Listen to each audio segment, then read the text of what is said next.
On this episode, a long time ago in a galaxy far, far away, we watched a movie where a small group of fighters give hope to an entire rebellion. We watched Rogue One, a Star Wars story, and you're listening to Geeked Out. Popcorn in our hands, ready for the show. From the classics to the blockbusters, we're always in the know. Throwing references like confetti, we keep it real. Geeked Out Podcast, we make you feel. We're the critics you can trust. Hey, everybody, welcome to another episode of Geeked Out. My name is Kyle. And I'm Obi-Wan Kenobi in the building. You know what I'm saying? Did you know he was Mexican? I didn't. Yeah. You, Alan McGinnis. So you look Alan nothing like McGinnis Alec was- Guinness. I was getting him. Okay. Yeah. Yeah, he's a Mexican. He's a Mexican actor. No, I'm just playing. What's up, everybody? So today we are going to be starting our little mini series on female-driven movies. Juan had this first pick, and he chose Rogue One. First off, why did you pick this, and what's your history with this movie? And I mean the whole Star Wars series, saga, whatever you want to refer to it as. Yeah. Well, I had a big list of movies I wanted to do with the female-led theme that we're doing. And I chose this one because it has been a minute since I did my rewatch, and I like to pick, at least was my first pick, I wanted to pick a female hero. So I like my female heroes that are just characters that where there's no emphasis that she's a woman. And this movie definitely perfectly shows that. And my history with Star Wars goes as far back as I can remember, to be honest. I've been a fan of this film series or this franchise for a very, very long time. I've had an R2D2 toy at least near me or on my possession ever since I could crawl. Yeah, and continue to be a big fan of this franchise. Unfortunately, I'm not the biggest fan of the direction that it's been taken by Disney, but we have gotten a lot of gems from that, and Rogue One is one of them. Okay. Yeah, it's been a while, since I had a rewatch of this movie. I originally did see this one in theaters and loved it then, Same. love it now. The whole thing with Star Wars is, the funny thing is, I am a massive, massive Star Wars fan.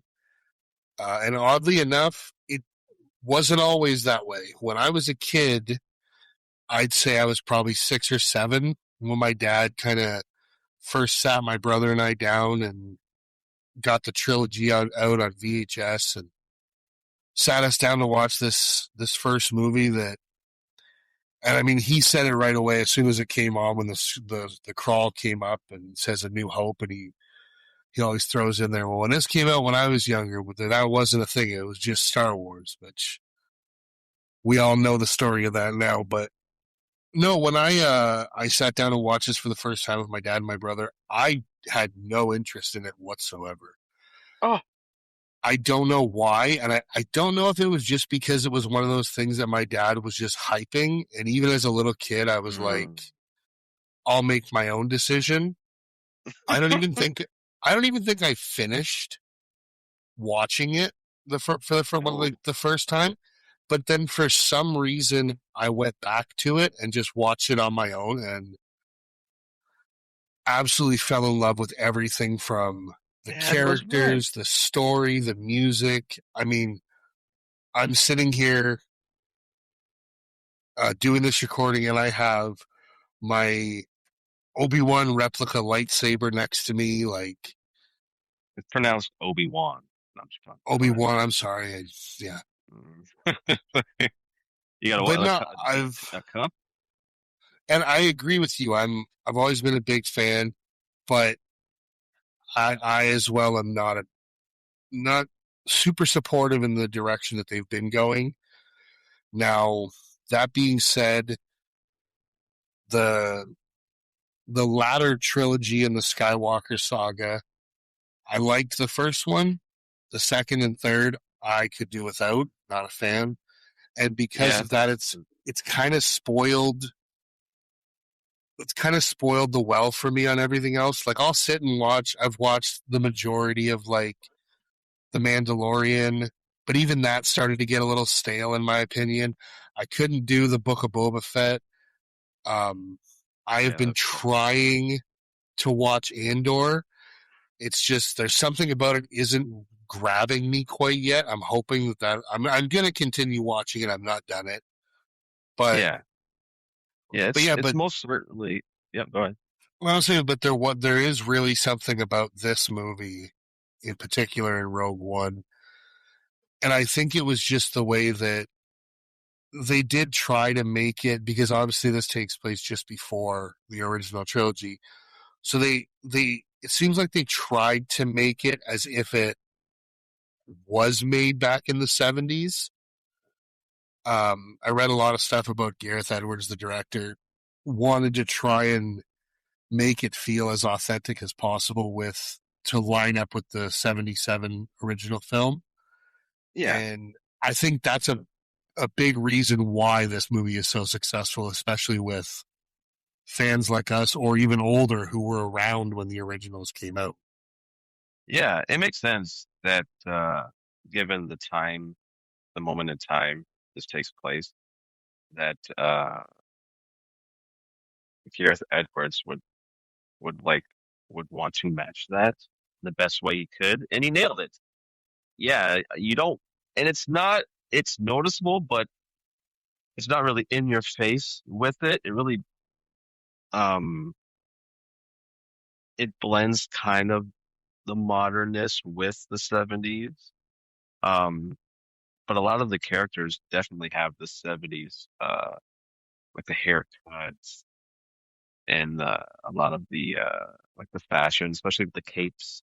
You know, it's very 70s, late 70s uh thing, especially in sci-fi movies. Yeah. And like the technology and yeah, it felt very, very accurate to uh A New Hope and that era of Star Wars. Yeah, and some of the other things that I really enjoyed about it is because it takes place just a few days before the events of Star Wars slash A New Hope, you get to see what was going on leading up to it. So you get Mon Mothma, who isn't a character until Return of the Jedi. And also, I will say, the woman that they got to play her, I don't, she looks exactly like the woman who played her in Return. It was a And phenomenal casting. You get to yeah, see Ginny Smits come back, who was in the prequel trilogies as Bail Organa, obviously from Alderaan. You get to see all those, and there's even one of the things that I really liked is in the final battle on Scarif, and I never noticed it until watching it this time. Gareth Edwards, while doing some research at Skywalker Ranch, came across some old film tins that they just said was old Star Wars footage. And he asked if they could look through it and maybe use some of it. And in doing so, we get both Gold Leader and Red Leader from A New Hope in this movie because they were just stuff that was left on the cutting room floor, but he put it in here to use it because obviously in A New Hope, those are characters, those are part of the big battle at the end. And I thought that was a really cool way to kind of tie it all together without the abominable CGI that I'm sure we'll talk about. yeah, and they did little tie-ins to A New Hope. That one of those things where if if you have watched A New Hope, you you appreciate. It's the perfect way to show fan service. And yes, this movie does have fan service, It's but a lot of it. it it's not used. It's used in the perfect way because it makes sense. It's used because the way it's used is part of the plot. Um, but the moments that it's not, they don't stop the movie and wink at the audience Yeah. while they're showing it. It's just if you know the world and you know this thing, uh, then you know it. But if you don't, then it's just part of the story. Like when Jim bumps into the guy with the I don't know, he's kind of like a pig looking guy and like his Pa, friend with like a fly his looking name's bug. Yeah, Ponda one of their Baba. names. Yeah, and we know those characters because they show up in A New Hope on Tatooine, like that bar, right? Yep. Yeah, that was So the one that I was gonna say. yeah, Was the one that I kind of was like, it didn't really have anything to do with the story, but it's just a quick blink and you miss it, which I exactly. really It, appreciated that. exactly, and it is a form of fan service, but not in your face with it, which I think is was done perfect, and it shows you how much of a fan uh, the director is of this of just Star Wars in general. Yeah. Well, before we get into it a little bit more, I'm going to go through the details surrounding the movie. So, as I said, I mean, I prefer to call this movie just Rogue One. I don't personally need it to say a Star Wars story, but that's what they Everyone decided to mentions call it. just says Rogue One. No one really Yeah. completes that. So this movie was released December 16th of 2016 on a budget of $200 million. Dollars. It brought in a worldwide box office of just over $1 billion. Dollars. I believe this is our first $1 billion movie that we've done. And it's funny when you say those numbers. Now we're all so used to like, oh yeah, Marvel made $1 billion and this Star Wars movie made $1 billion. Yeah, And it's the standard now. to Now really, your movie, I you're mean, not to a really sit successful and movie think now. about, no, I know what you're saying, but like to really sit and think about how much money $1 billion is. And yeah, you're right. Nowadays, it's like if you don't make at least 500-600 million, your movie's not successful, which is insanity. But Yes. it was, I mean, it was a loved movie. It currently sits at a 7.8 out of 10 on IMDb. The critics on Rotten Tomato gave it an 84%, whereas the fans gave it an 87%.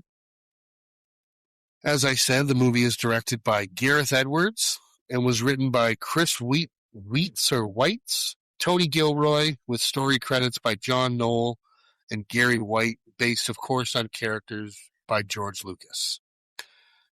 The movie stars Felicity Jones, Diego Luna, Alan Tudyk, Donnie Yen, Riz Ahmed, Ben Mendelsohn, Mads Mikkelsen, Forrest Whitaker, Jimmy Smits, and the great James Earl Jones. In a time of conflict, a group of unlikely heroes band together on a mission to steal the plans to the Death Star, the Empire's ultimate weapon of destruction.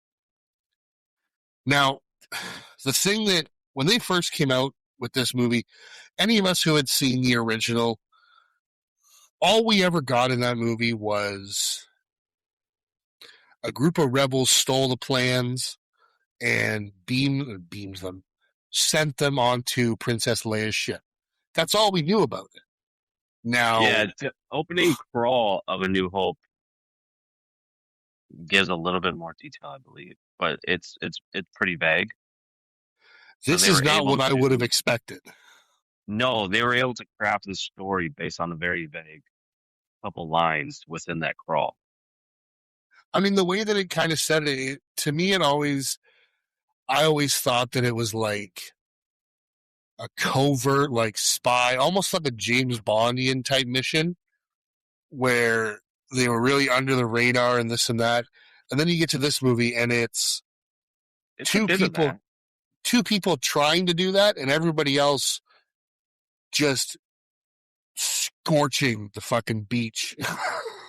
Yeah, it's many different tones, and at most of the time, it definitely is a a war drama. It It's definitely has that you, tone the most, but it also goes from this, that to, yeah, like a spy, espionage, political thriller type movie. yeah. And then at one point, it becomes a kung fu movie or a martial arts movie. Um, That's just when it, Donnie ends on when the force is with him. exactly. But the way the movie just shifts tones and does it so with such fluidity is not easy. It's very hard to do, and it just shows he's a mastercraft of the director and just overall everyone involved in the movie. Brilliant, brilliant. Yeah, I really enjoyed every part in this movie, every actor, actress, cast. I thought they did a great job and they were perfect for their roles. I really enjoy Diego Luna and Felicity Jones specifically. I think they do a really good job.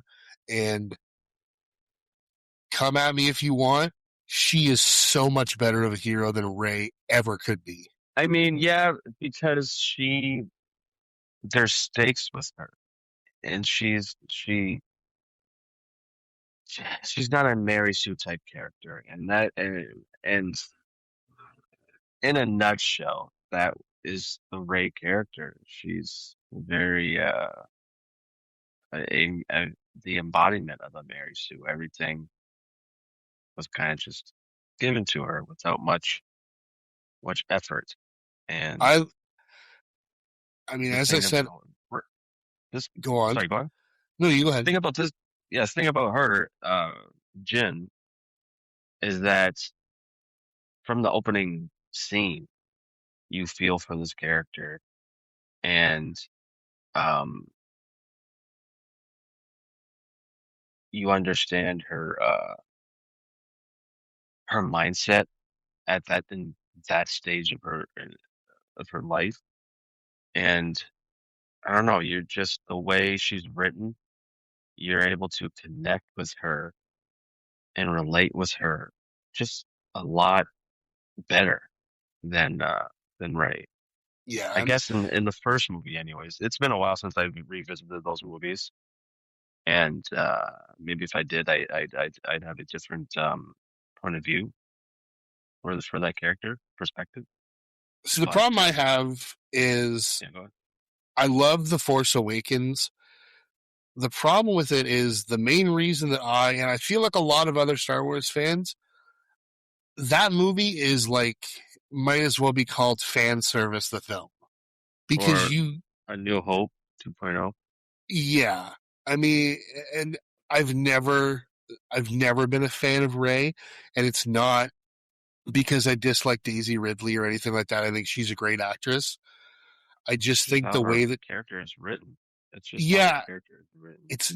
there's something about it that I just never was able to connect or identify with. And and then even like they do like the big bromance with Finn and Poe, it's just something just never felt quite right with that group. Um, Yeah, it's I like I because said, I love the first one because again, it is a lot like A New Hope, and there is a lot of that fan service where you get the Han, the Chewie, you get Leia, you get all these old things that you saw. You get the Falcon, you get like everything, like a lot of things, a lot of callbacks to the originals that did a lot. It was a lot more blatant than this movie, where we kind of said a lot of the Easter eggs and the callbacks are kind of a lot less in this movie, a lot less obvious, which I appreciate because they allow you to focus on the story of just this story as opposed to it just repeating things that they've done before. yeah, yeah, it's definitely one of Rogue One's strong points. Being able to handle that, peppering in the moments that will get fans super excited to see, but without um, forgetting the general audience that doesn't know everything about Star Wars. Yeah, They're also able to enjoy the movie without being being lost in any way. yeah, and I will also commend them for having uh, Uh-oh. a a droid character that I don't want to cut in half with a lightsaber. I think there's only one. I think when it comes to droid characters, Okay, how they about droid they have characters who speak English? they have more hits than misses. And I like C3PO, man. He can be annoying for sure. You want to touch him Yes, all the time. all the time. I love I love But R2 because I love yeah, R2 because R2 is like a sassy bitch. he is. C3PO is He's got a just bit of an a whiny, annoying. And then in this movie you have K2SO who he's a reprogrammed Imperial droid.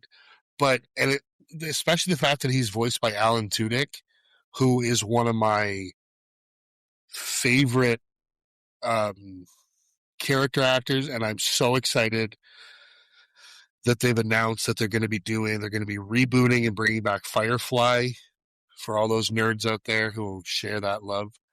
They're going to be doing it in animated, and he's going to be returning as his character Wash, which I'm so excited for. But the way they do yeah. K2SO is he is the comedic relief, but at the same time, especially as you get to the end of the movie, he shows that this droid is more courageous than C3PO could ever possibly have the ability to be. Yeah, 3PO is and a his coward. I'm sorry for my yeah, rant, but no, it's okay. His presence definitely balances the darker tone, or at least the dark moments, pretty well. Um, it's not spammed. He's not spammed throughout the movie. He's used just just enough, and it's purposeful. Um, and he absolutely steals the scenes that he's in for sure. Especially towards the end. Um, and he just works because the humor it's very dry. It's very his jokes are great. super dry, but they they work. It's his delivery and the fact that it's not overused that works the most. And Yeah, without him, I think without him, the movie could have been a little bit emotionally exhausting just by the heaviness that this movie carries. This movie's very heavy, and you feel it. And I do appreciate the subtle the moments of levity this movie has with the yeah. character. And Yeah, K2SO, he almost gets that iconic Star Wars line out, but both Jin and Cassian cut him off when he says, "I have a bad feeling about." They kind of yell at him like, "Shut up!" yeah, But which is a line that's a staple in Star Wars movies yeah, that you now typically hear in every Star Wars movie. the one that I really liked, especially, is when they're first getting on the ship that they dub Rogue One. Um, Mhm. They said they he said it. They he said the thing. They said the thing. well, no, he says, well, we'll get there in a second, but he says to her, "Jin, I'll be there for you," and she kind of looks at him and he goes, "Cassian said I had to." Yeah, It's all the very little yeah. things like that that just it cracks me up every time because he's it's like he's there to help Cassian, He but at the does. same time, when he has to take orders from him, he might not like them, but he has to do it, and it's like that. Oh, damn it! All right, I guess I'll agree to it. They are a great Han and Chewie archetype. Yeah, And Yeah, except we can understand them both. exactly. But if we were able to understand Chewie, I feel like their banter would be similar. Yeah, I agree. Um, the one, the one casting in this movie that I said earlier that I liked it all. There is one that I did have an issue with, and it's not the actor himself. The guy I looks like just, me. how'd you know? I just don't think Because all the Forrest other Whitaker. characters are, he's like the least, I don't yeah. think this was the right role for him. Okay. I, I liked it because I understood what he was going for. He's a man that has his he's been broken for a long time mentally, and the effects of war and being in that war for so long has just warped his mind, and just dealing with people within the war and like being lied to and betrayed and backstabbed, and it's altered his mind. And I also think he could have some form of like schizophrenia or something at that mm, point, because just the things he's talking about with everyone trying to betray him and just being super he's paranoid. very paranoid. I think that was what he was going for. But the thing about, and my problem with Forrest Whitaker in general, is almost every character that he plays is just a notch or two overacted. He's overacting just a little bit. If he were just to dial it back, I think it'd be much more digestible. And I mean, oddly enough, I but it, think my favorite performance by him, aside from when we did Fast Times, is um, Black Panther. but again, it was great. But again, just Yeah, not with the he just overdoes something, just a I little know. bit. I know what you mean.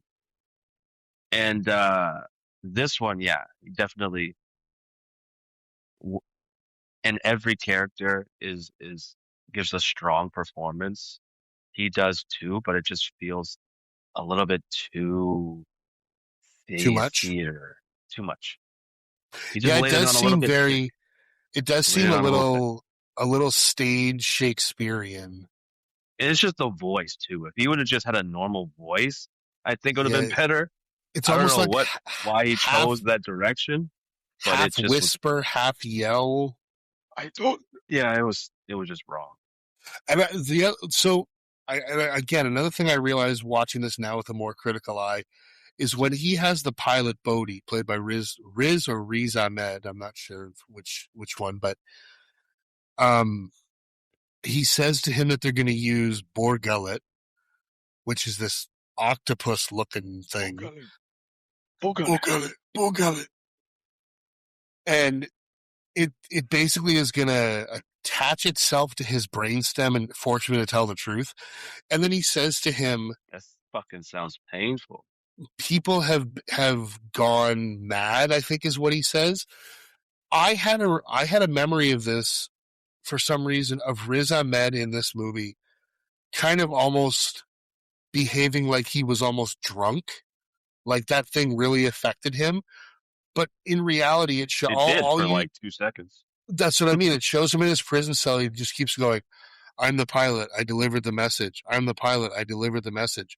And then one person says like, "We're gonna get out of here," and he like snaps out of it, and he's perfectly fine the rest of the movie. I was like, that's odd to have a line in there where it predicts like a doom like that, and then you don't actually do anything with it.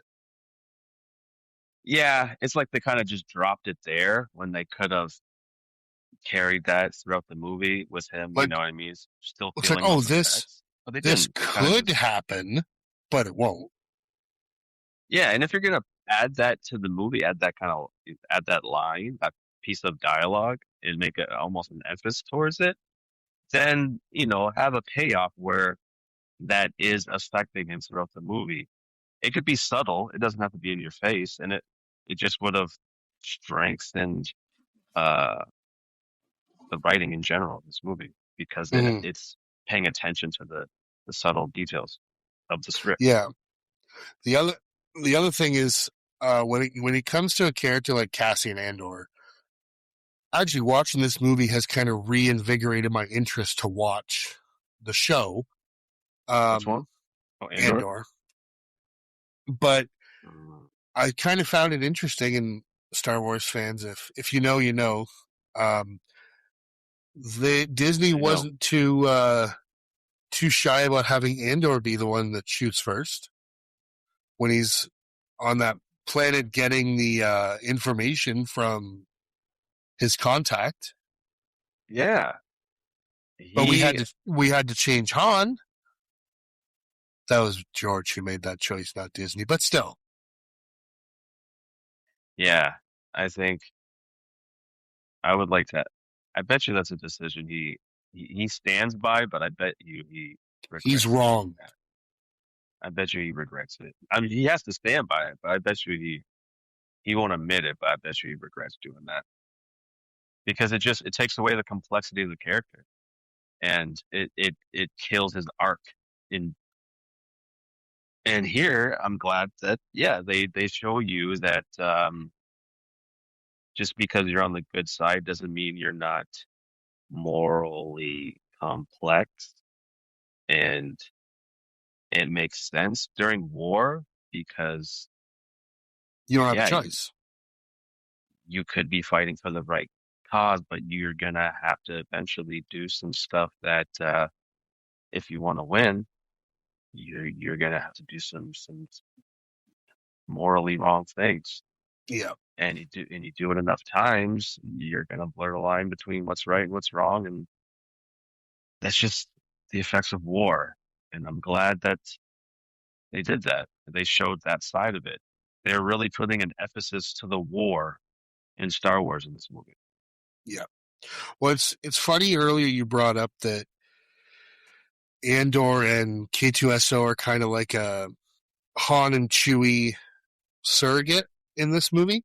I actually have I'm just looking over my notes, and I actually have a note that says I put Cassian as kind of like a revamped Han Solo. He's what Han Solo should have stayed or should have been in A New Hope.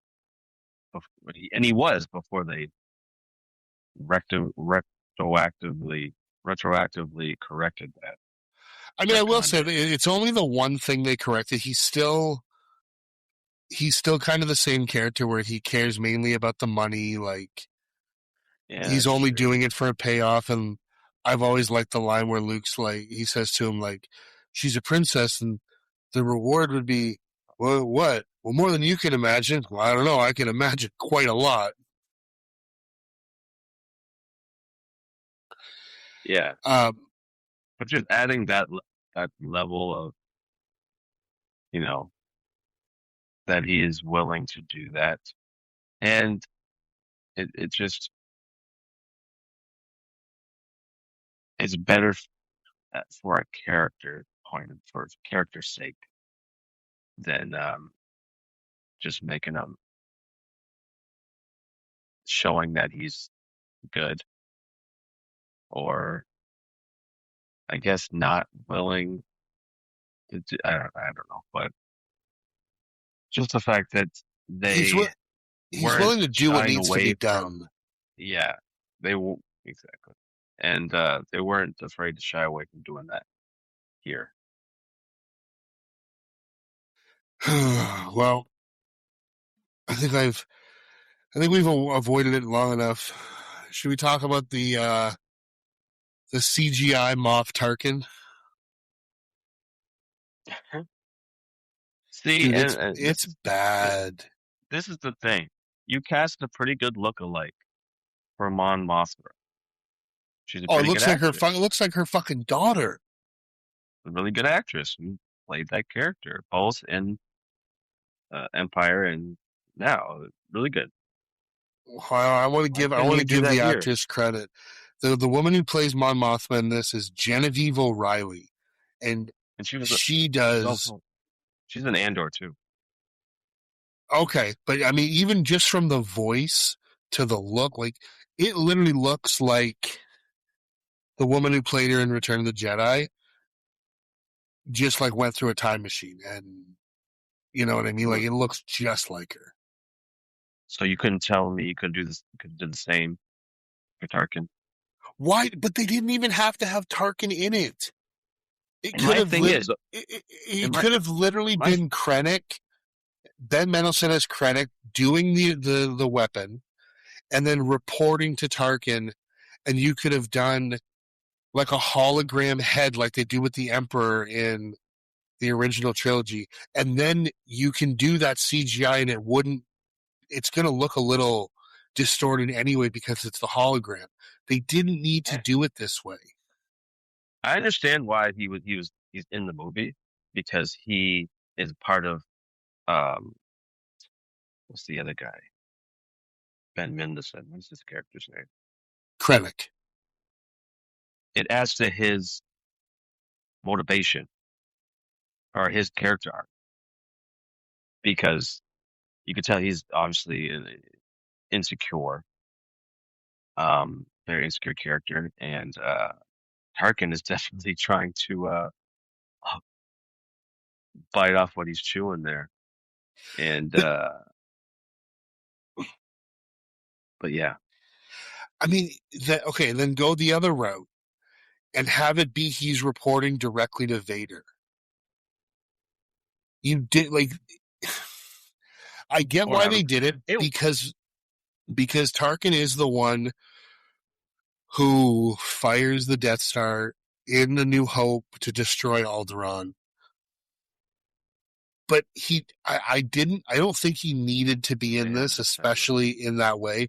It could have just added to just another thing Ben Mendelsohn had to report to Vader. Because when he goes and sees Vader at what is now known as the Vader Castle, dude, that's badass. Like that whole setup, and it could have Yeah. just added to that.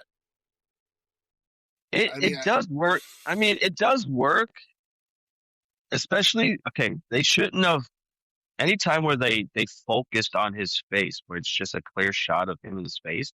It would have worked if we would have just gotten like how they had it during that scene where he was in through a reflection, mm, or you see like just a little bit of his face, or through certain angles, and certain not a head-on shot. If they would have done that, I think that would have been well received, way more than just showing him now, directly. now, oddly enough, at the end of the movie, you get a shot of a young Carrie Fisher, a young Princess Leia. That I think shot that works. that shot works for two reasons. One, She doesn't it's speak. only on screen for about 2 to 3 seconds, She has one line or one word. She has but one word. she doesn't say anything. She says hope. Oh, She has that's right. one word. She says hope. That's literally all it is. So you don't need Yeah. to have her like they have Tarkin walking around and they're having to map because they Yeah, had the a different whole actor scene. play him and they just mapped his head on. They're Yeah, having to map that head move with the guy's body as he walks and he's trying to talk at the same time. It looked like a video game. Granted, a very convincing video game, but a video game still, nonetheless. still that uncanny valley. Yeah, it just there was If it something only about would. it.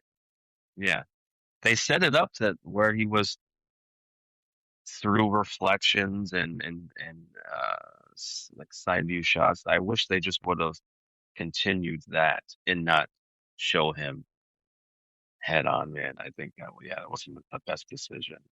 They I could think have it even would have worked. It would have they worked. could have even done it with because they can use AI and whatnot, and even back then, I'm sure they did something where they can mimic his voice. They could have literally just had it where you don't even see a reflection, you just see the back of his head looking out the window. And to be honest, let's be honest. Okay, I'm sure he's a beloved actor. I don't know the fucking actor's name. I do appreciate the contribution to Star Wars that he put into. Just fucking cat, get a different actor. Like, why is he so beloved? I understand Carrie Fisher and Princess Leia. I understand. I understand why they made her a digital character because again, she's in it for a couple seconds, says one word. You should like the decision to do this for such a beloved Star Wars character, but not a beloved actor in any way. You could have Oh, just. he's a beloved actor. Peter Cushing is I a mean, legend. he is a beloved actor, but I just I I get where just you're don't coming think from. it. I just don't think it was justified not to replace the actor with somebody who looks like. You could have got somebody who looked like him. I'm sure there's some older white Englishman. He's English, right? That Yeah. I mean, he's probably could fit got that like role. he probably has a family member who looks enough like him that they could be like, "Can you look menacing and read these lines?" But I think they were doing it because they wanted to flex the technology, and it just didn't work in their favor. They faced way more backlash than anything. Yeah, I that's think most it was likely just a what it flex. is. I think they were just flexing the technology for sure. There's no reason.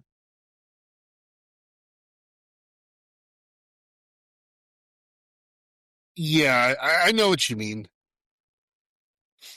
So we'll go back to another character that I love, and I'm going to refer to him as Ooh, you love. The Star Wars Daredevil. Oh shit. Yeah, he was Daredevil. Dude, he's doing things. And it was, He was I like, read that it was actually Donnie Yen's idea to make the character blind, which I okay. think worked really well. And I like that he had, so his character's name is Chirrut, I believe it's how it's pronounced, Chirrut. And his buddy with the big machine gun is Baze. So again, it's another pairing where they kind of play off of one another. But Mhm. the way Donnie Yen is in this movie, just they make it so. I've always thought when I watch this, because this is after they've done the Order 66, they've hunted down the Jedi and this and that. Oh, you thought he was. I think I've that was the, I, yeah. yeah, Go I've ahead. always thought he was a Jedi and he's given up his lightsaber because it would make it too obvious, and Dude, that's why everyone he thought that. uses that stick. People thought his stick was a fucking lightsaber. There, I was reading like fan theories and just speculations on the movie when it came out because that's just what I do with a lot of movies that are up and coming. I just follow the news and what people are talking about, and they were saying that just based on the photos that were coming out, and it definitely didn't help with him when you watch the movie and you see his character. He's so strong with the force. I wouldn't say strong with the force, but he is so Oh, his he is so strong with the Force. strong with the force, but his belief in the force is so Yeah. strong that Well, you would believe that he has some type of connection to the Jedi Order. well, he is one with the Force. The Force is with him. Oh my God. I should have counted how many times he says that in this He movie. said it 1,000 times. You don't need to. He said it 1,000 times. But the amount of times that he just goes off on his own as a blind man, it's like all I could think of the comparison was Daredevil. The motherfucker ain't blind. He caught a stick in the air. But I think he sees with the force. That's what it is. You know what I'm saying? Because Just like Daredevil sees with his heightened other senses, he uses the Force. to heighten his other abilities for sure. Yeah, Now, man. And like I said, like his scene where he's kicking ass for the first time, it's some of the best choreography I've seen in Star Wars up in that point. because it's just Donnie Yen doing Donnie Yen shit, being Donnie Yen, what he's famous for. Well, And do for you a know split who? second, you're like in one of his it hit one of his movies. Do you know who the other actor they wanted? Or they Bruce had Lee. no, I'm kidding. no Jet Li, That would have worked too. but the That would have worked. difference was I read That was that a better actor. Donnie Yen's price was 4 million, Jet Li's was 10. Of course it So was. obviously they tried to get Donnie Yen first, and originally he turned it down, but he ended up accepting it because his son is a huge. I feel like that's all over um, this property and this Of um, course. what did you call it? I can't remember. Oh my Franchise. god, franchise. Yes. Oh my god. I feel like that's all over this. Is so many people just took a role because their kids were big fans of it. It was like, oh, I'll be in your movie because my son or daughter would love to Yeah. see me in it, and Somebody that's what put him over the top to agree to it. there's an actress that's in Minecraft 2, the next I've never Minecraft seen movie. Minecraft one. Yeah, there's like a actress like Kirsten Dunst or something is in my. No, I don't think it's her, but it's like an actress that hasn't been in a lot of stuff. She just popped up in the cast as she just joined Minecraft 2 because Her kids play it or her something. kids play it exactly. I mean, That's it like makes the only sense. example I can give off the top of my head. But yeah, there's many examples of that.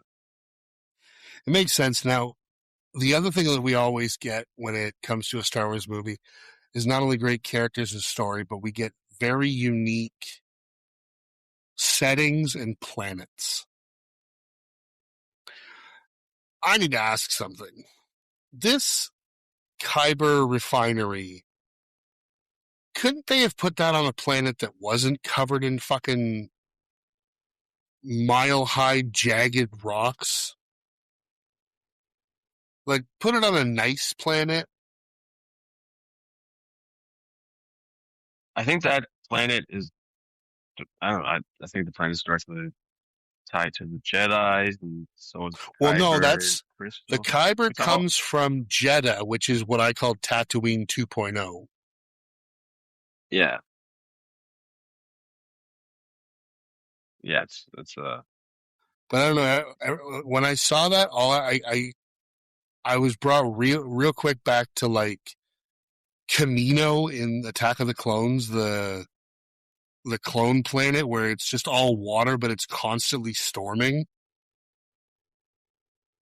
I was like, yeah. that There's this is the same planet, just with giant like stalagmite rocks as opposed to just water. Like, but it's still shit. It's storming. It's like even when they're flying in there, like I don't know how they didn't crash earlier. Like that seems like uh, an impossible place to access. Which maybe that's why they did it.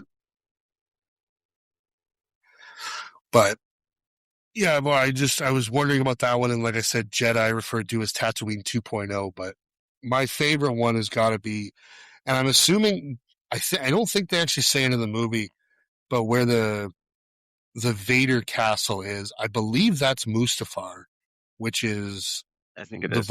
the volcano planet from Revenge of the Sith. Hmm. Yeah, because that's where Anakin died and Darth Vader was born. On the moon, No, pretty sorry, much. Yeah. I always make fun of that stupid line. Um, I so I mean, we're not going obviously step by step through this movie.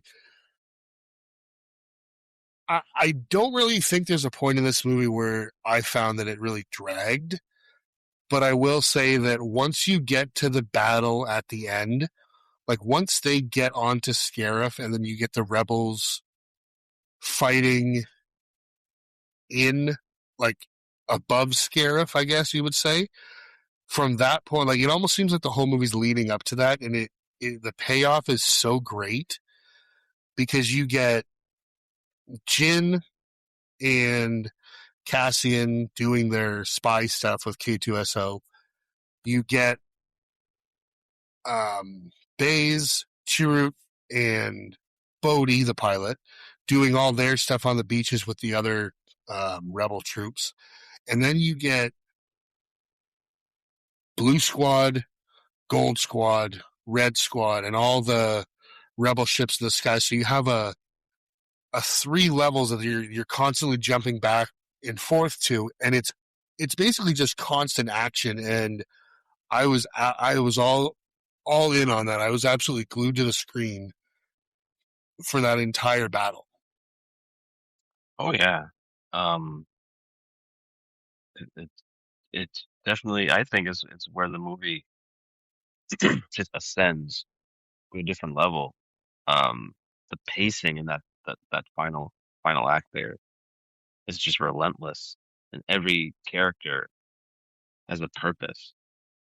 And the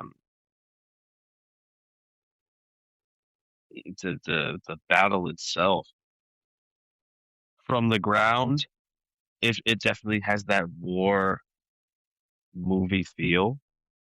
The space battle has that Star Wars feel, Mm-hmm. and everything that's happening with Jin, it definitely has that espionage spy kind of military type feel. And it's all happening. We're all cut to these things within one act of a movie. And it's Yeah, everything flows together just beautifully. and one of the things that I really enjoyed, and I kind of thought I've thought of it many times when I've watched like the Marvel movies, is this, I forget what they keep calling it, like the entrance to they've got the entire planet of Scarif surrounded by this impenetrable force field. And there's the, what are they, the doorway, the gate, whatever, I forget what they call it in the movie. But to open that, to be able to get through, whenever I watch like the Marvel movies and Tony or Iron Man, whatever you want to call him, keeps referring to like a suit of armor around the world, that's what I've always envisioned for some reason, is them Like a big building force something field, like that in Avengers. Pardon? like a big field, short, like force field Yeah, around but the there's like an Earth. entrance that you can go in and out of. Mm, okay, Well, interesting. and it's funny because they're able to get like, they use an old code to get through it, very similar to how they use the old code uh, in Return of the Jedi when they're flying the Imperial cruiser. It checks But out. I Totally say it's checks an out. old code, sir, but it checks out. Again, And another callback that's not, if you don't catch it, you'll miss it. If you're not, well, and if you know, you know. You know the I, I was waiting for K2SO to do the Han callback from A New Hope when he's at the kiosk when Han says, "We're fine. How are you?" oh yeah. We had a I slight weapons mean, malfunction. I'll forgive him for missing that. But I love that they get through because they have a code.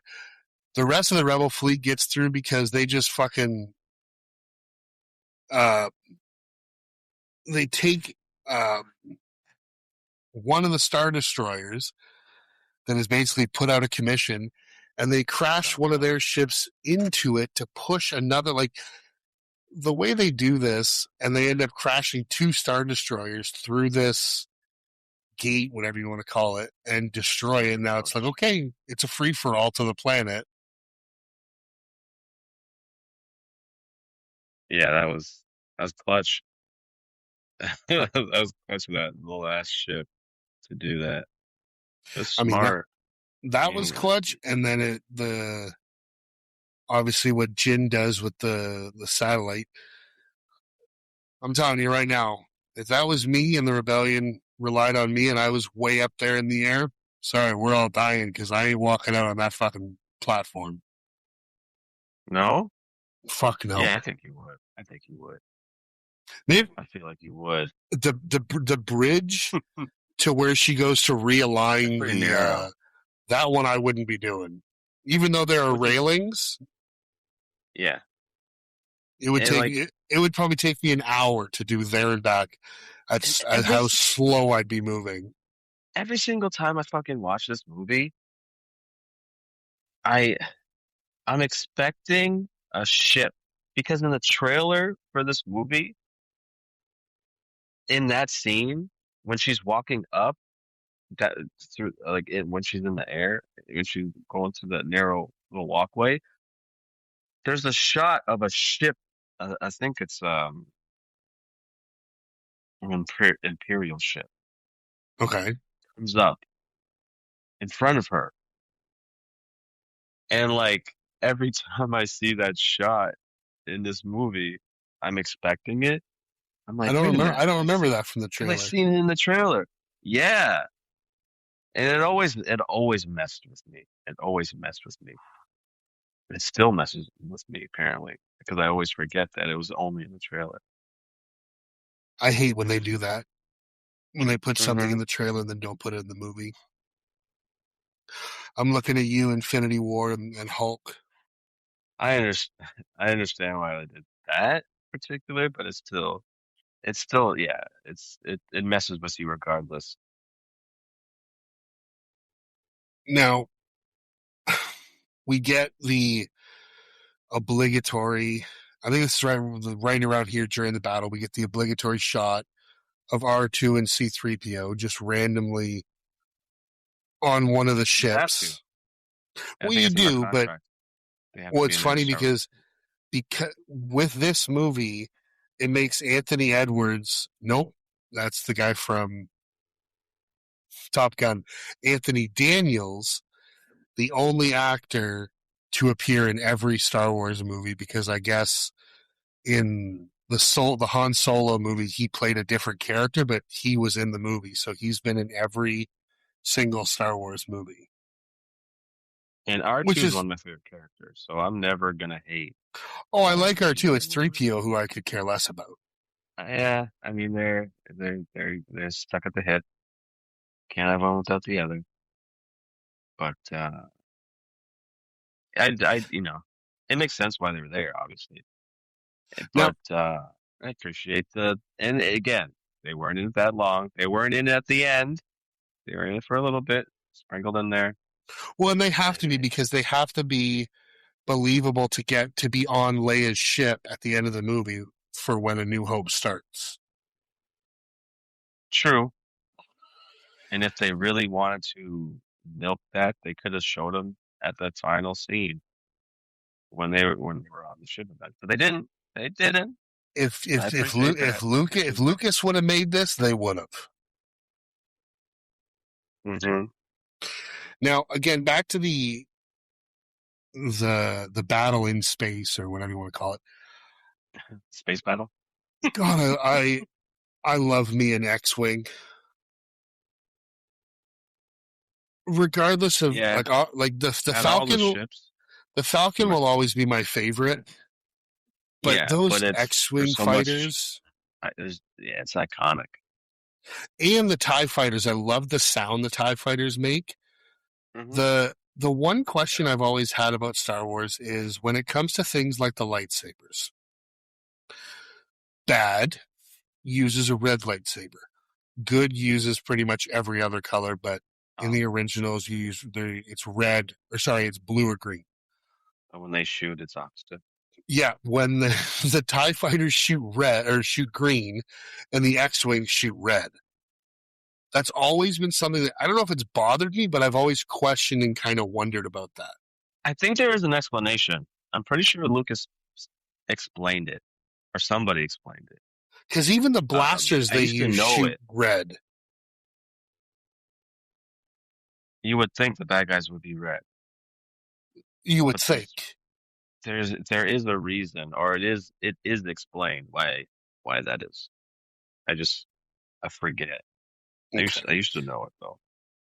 And I think it's one of the last callbacks in this is Red 5 is destroyed in the battle, which is it Uh-oh. has to be because that's what Luke's call sign is in A New Hope. So he Hmm. takes over for Red 5. I also couldn't help but wonder, is Biggs Darkliner in this fight? Luke's buddy Biggs, who went off to the rebellion that he refers to in the original. I think so. I have to assume he is. I kind of wish they would have just I think he's in. offhandedly somebody said Biggs and the guy turned his head just for Yeah, I'm that pretty little reason sure. alone. Yeah, yeah. I remember that was talked about when this movie came out. I think people were breaking down the movie. Yeah, I'm pretty sure I remember that. I mean, I'm sure we could continue talking about this movie for hours, but I don't think people want to listen to us talk for that long. Um, but the way that I, I had a memory Oh, when Jin and Cassian are on the beach. For some reason, I had a memory that they like kissed each other, and as I'm watching it, I'm going, "Don't do it, don't do we do, like? There's no need for that in this. It's not. This is not a love story. This is not a romance. Like." And when it didn't happen, I was so glad that it was like a false memory in my head. well, I'm fine with the hug because they went through a lot, but I'm like, yeah. please don't fucking kiss each other. It did a false memory because that's what Hollywood does. That's what movies do. Any other movie, They would they have, would have yeah, they would have done that, even though they didn't set it up. There's no chemistry or anything like that in this movie to let let you know that that was going to happen, that any romantic feeling, and they just would have kissed. But I'm glad yeah, that they didn't do that. I'm glad that they embraced each other with love, but not romantic. yeah. And I liked that they had the balls to kill everybody. Yeah, one by one, the team falls, and honestly, it's one of the things that makes this movie unforgettable. Two things: a little hallway scene, and Oh, I was about to get to that in a second. Oh my god, and the the the, the sacrifices in this movie because it commits to its stakes, and I appreciate that. They didn't have to. They could have magically survived. They could have they one wanted or them to. one or two could have escaped, and then that could have led to a bit of a continuality to a future Star Wars thing. But they didn't. The original plan was to have Jin and Cassian survive, and the director was like, no, they have to die because he's like they have to sacrifice themselves for this rebellion and for this whole thing. And earlier in the movie, I have it written down here. It, I mean, I love the when they do the what's your call sign, the Rogue One. It the line when Jin is trying to convince them to go, excuse me, to go to Scarif to actually do this, and it's the line rebellions are built on hope. Like knowing what the movies go on to do, that line just gave me chills. Hmm. Yeah, it's at the end of the day, this movie is a mission movie where the mission actually costs something, Yeah, and it's showing you, and it recontextualizes A New Hope because you understand the sacrifice and just what was the loss that is associated to the plans that Leia has. It just changes the way you see it. You see that. yeah. Now are they going to make a movie about the Bothans? Oh wait, no, they said that was all. No, they said that was they later said that was all a ruse, and the Emperor actually leaked the plans to lure them into a trap. Mm. Speaking of trap, we do get some Mon Calamari in this. We don't get Admiral Akbar, but No, but you got like I his cousin. I love that those guys are like they look like fish people, and their race is called Mon Calamari. Food Some of these quiz. names were I mean, I get okay. It's for it's family. It's a toys, family friendly franchise, so it's gonna have almost a kid like uh names for things, I which know. is because that's just Well, the realm they're in. you brought up the hallway scene. You want to take it? Ooh, yeah, absolutely. Um, Simply put, it's legendary. It's one of the most iconic hallway scenes um, in film, and it's and again the moment you you see that darkness just before the lightsaber lights up, you almost see like the smoke is almost black. You can Yeah, almost see like it's like a visual representation of just this fucking horror nightmarish creature and then almost, you or just and then you figure. hear and then you hear one thing. Yeah. And at that point, the movie turns into a horror movie, like a horror slasher movie. And It, it's the there's most another, badass Darth Vader has ever looked. and the scariest. I think that this was the He's scariest he's ever been. terrifying, He ain't saying nothing. He don't say no words. He ain't talking. and it's It's all action. but And it's what honestly, I'll say this right now. I'll say this right now. If Vader really wanted those motherfucking plans, he could have got them. He could have oh got them 100%. because But he I was using think some force powers where you could have used that on that guy right there just now. But I I was just I gonna get say it. that we I appreciate what we got. I appreciate what we got. the only time we've ever really seen Vader use those types of powers, obviously Hayden Christensen does when he's Anakin type thing, but in the suit is in Empire when he's fighting Luke. Excuse me. And when he does that, it's to pull like things off the wall and throw at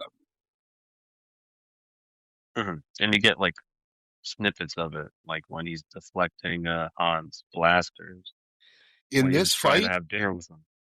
he is using the force to throw people. He's throwing these, yeah. He's he throws the shit out of people. He's doing everything. He's deflecting. He's just terrifying. The darkness, you know what I mean? The panic and everyone, like the soldiers. You can feel the terror It's in their not voice. You can hear the terror in their right, voices. and it is fan service. I'll give you that, but it's not just fan service. It's fear. Like it's fear. It's fear incarnate And I'm in here that for it. in that moment. And in that very few second scene that we got, and I appreciate it. Vader feels completely unstoppable. You Well, feel the power. It's to me, wow. Vader is more terrifying than the Emperor. Yeah, absolutely. The Emperor might be more powerful, but just the way his character is done, he has always seemed scarier to me, and this movie just amplifies that by like 50.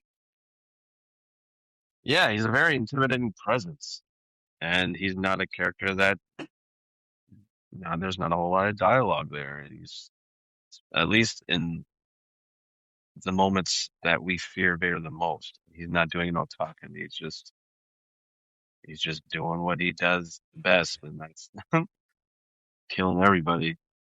And Yeah, and they didn't overuse him. He wasn't spread out throughout the movie. Got a little bit of him. It was earned. It was appreciated, and they didn't draw it out when they easily could have when you have access to this kind of character. mhm. And yeah, they get the plans through detached, and they're gone. And the ending of this movie directly leads into A New Hope, like scene for scene, and I Yeah, love that about it. seamlessly. Yeah, like seamlessly fits Well, right in there. yeah. So, yeah, I think that's going to bring us to the end of Rogue One. Um, the only other thing I wanted to bring up, and it's just a small little note, was for me, it was very weird, and it always will be weird to watch a Star Wars movie without the music or a crawl. We got I some. We also, got some of the music. Some of the music was in some of the moments, but just I just mean at the beginning. at the beginning, yeah, and definitely no crawl. This is one of three movies that didn't have a crawl. I think Solo was the other one, and I think one of them was like an animated movie. The Clone Wars movie, yeah. So it's not it's unprecedented when you don't have to crawl, and I'm glad that they didn't because it immediately separates you from Yeah, other Star I Wars I agree. movies, and it should be because this is a very different Star Wars movie, but it still feels like Star Wars. The other thing is, I think this is the first time I've ever seen Mads Mikkelsen in a movie where he is not the villain. That was a And little this is weird. right, and he's a good guy, which he could have easily been, He's the ultimate good guy. right? Could have definitely been Mendelsohn's part for sure. Could have replaced him with that and been fine. And this is the wettest I think I've ever seen Mads Oh Mikkelsen. God. I think he stays wet in this goddamn movie. I think the only time he's not is when Jin has like the flashback of her parents talking to Krennic on Yeah, like Coruscant.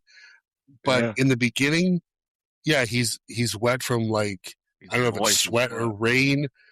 Obviously, when he's on Edu, it's pouring rain, so he's soaking wet. I feel bad for him because he had to go. He probably had to be in that fake rain, simulated rain for hours. Ugh, that sounds awful. Yeah, it's not fun. But Oh hey, we yeah, got you're right. The last line is Leia. Something they've sent us something, and she just says hope. a You're right. new hope, and she looks at the camera and winks. Yeah, she winks. No. Next time on Star Wars. Yeah. Nah. Um. Nah. Yeah. Again, yeah. It work that works, and it Leia helps. works, Tarkin doesn't. Yes, and I think it also works because as soon as this movie makes you want to pop on A New Hope right after Absolutely, it you start the does. movie, and if you do watch it right after, I think it blends it in a little bit more because the movie opens with Leia. Like that's one of the first characters you see. Yeah. So I understand the choice that they made for that by making her digital. And Also, I yeah, found it funny. I it was a good read that. choice. That was a good choice. So, unfortunately, Carrie Fisher passed away about a week or so after this movie came out. Um, but she did see the movie before Of the she time. passed away, Yeah, I'm sure and she it did. said it said that she basically squealed. I think it said that she squealed when she saw her younger self because she's like, "Oh, I look great." Yeah, and I know her daughter said she wanted to do it. I think she always puts her hat in the ring to play the young Leia, Yeah, which that would be I'd be great. I'd be okay with that. I don't think she looks a whole lot like her, but maybe with makeup and costuming you can get there.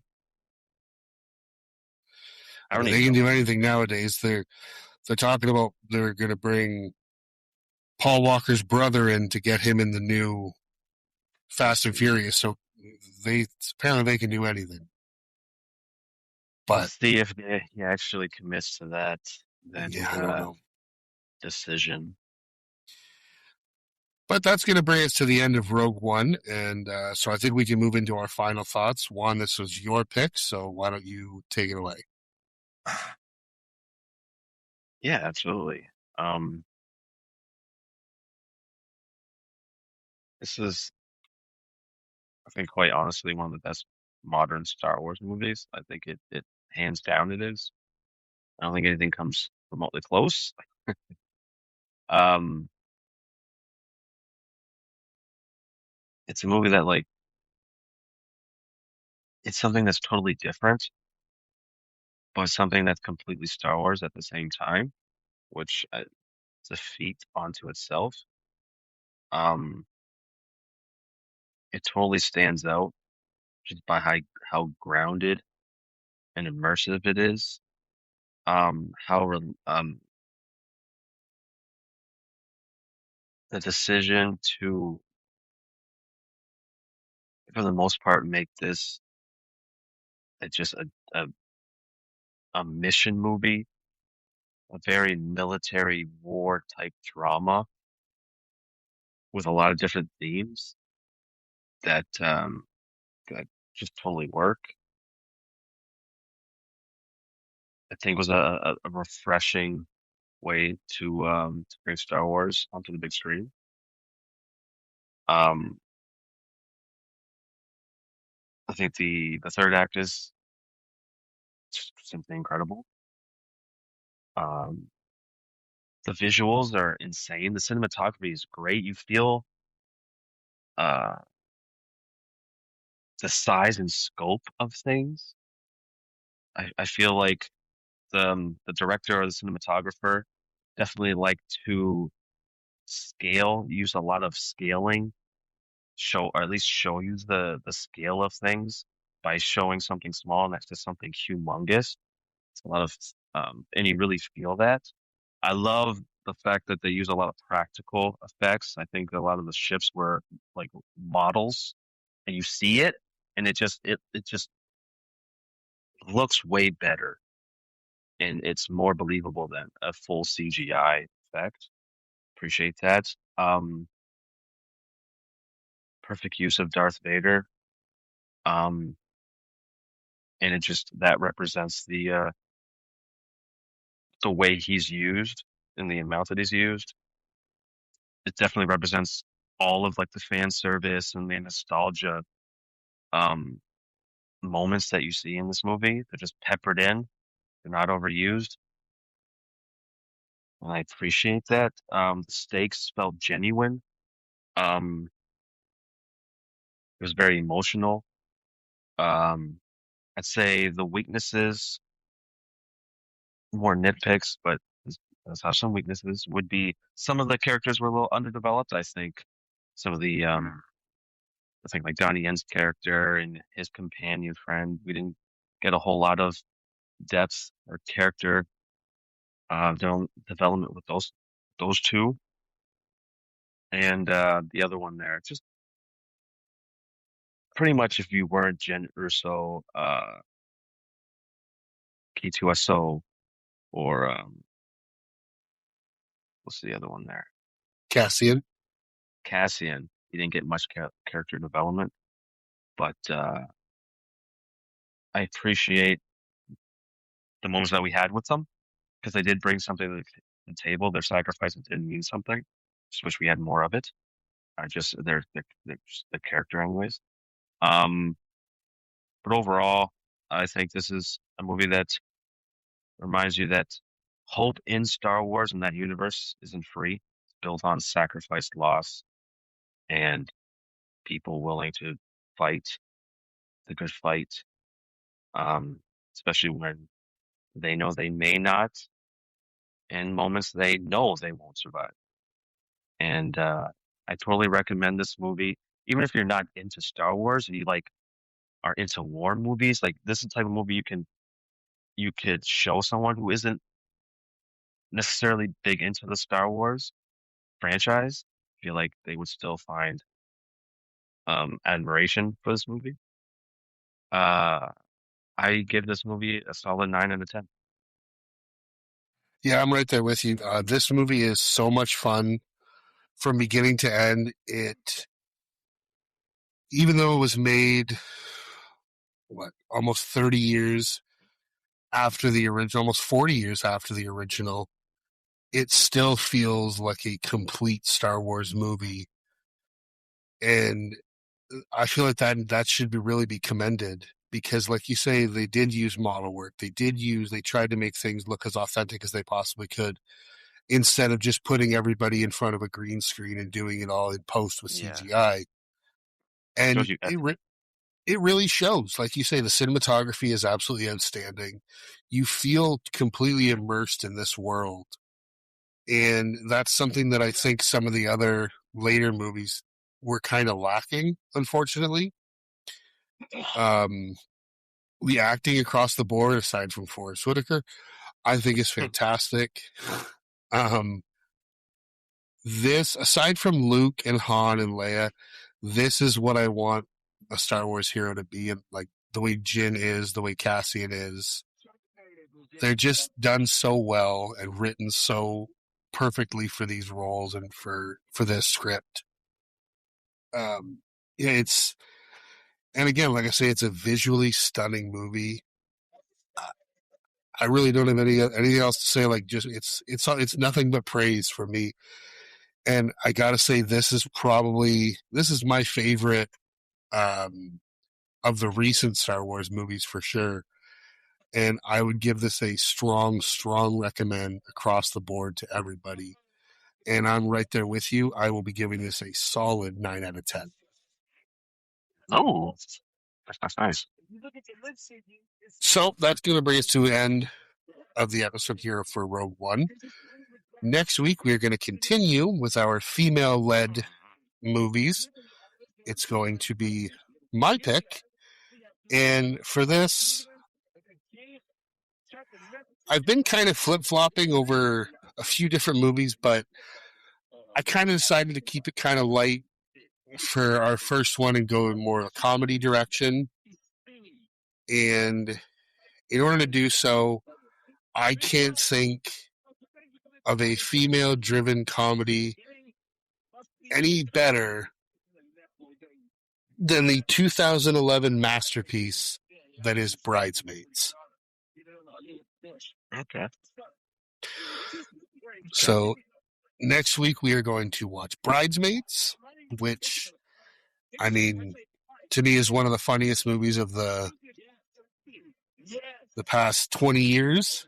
And I don't know when the last time is that you've watched it, but I am very excited to get back to this movie because it's been a few years since I've watched it. It's one of those movies that, as a whole, it's been a few years, but if I'm like scrolling through Reels or TikTok, I'll catch a scene from the movie, and I'll play that throughout, and it'll bring me to the YouTube, and I'll play a couple more scenes. Yeah. I think that in terms of like, and I'm sure I'll talk about this next week, but just a little hint. I think it's almost like the female equivalent in terms of a comedy, like The Hangover was. Uh, yeah, it definitely boosted a lot of careers, that movie.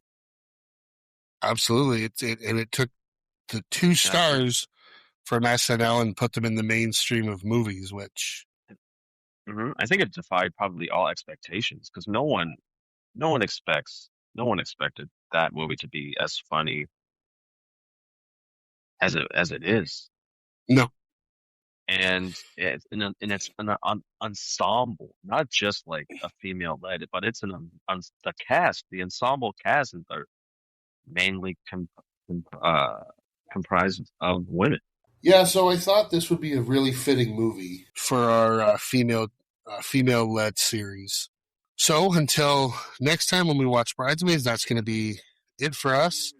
As always, we want to thank everybody for listening and subscribing, and give us those ratings. Tell your family and friends about us. Get them to listen. And until next time, may the force be with you. And take it easy, everybody. Peace.